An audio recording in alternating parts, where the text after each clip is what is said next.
Hi, I'm Phil Will here with this week's Wildcat Talk. Last Friday, the Wildcats were handed a 75-20 loss. But catching up with Coach Stoltz this week, he told me there are some positive takeaways from this game. Last week against New Prairie, it was a rough one, but we did see some good things. Offensively, we found what we're able to do. We're able to pass block some, and that's what we're going to have to do is try and spread them out, throw the football, and then when they start getting out of the box, be able to run the ball inside. That's the hardest part to get across to these kids right now. We have a bunch of young guys. Our offensive line this week might be 4 sophomores and a freshman. We will have a new starting quarterback this week.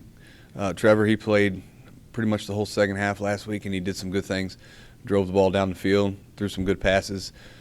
Hitting receivers, just got to catch them. So we will have a new starting quarterback.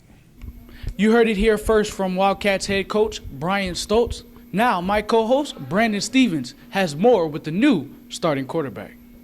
Thanks, Phil.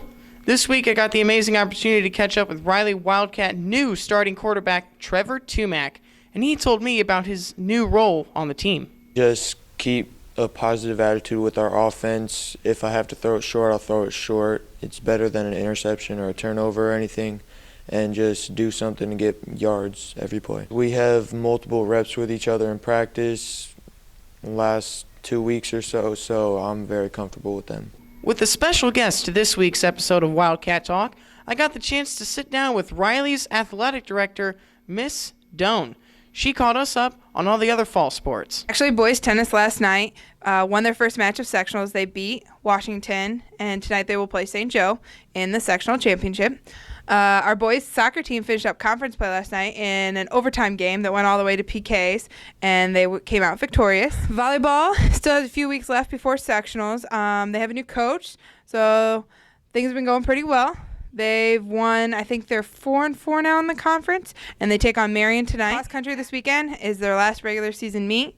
It's the conference meet, and they are the 2-time conference defending champions. So it should be a nice race on Saturday. We might even come out with an NIC MVP, but it'll be a pretty good race, especially on the boys' side.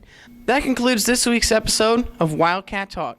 Tonight, the Riley Wildcats play at Jimtown at 7 o'clock. The Wildcats are still searching for their first win of the season, but they need your help.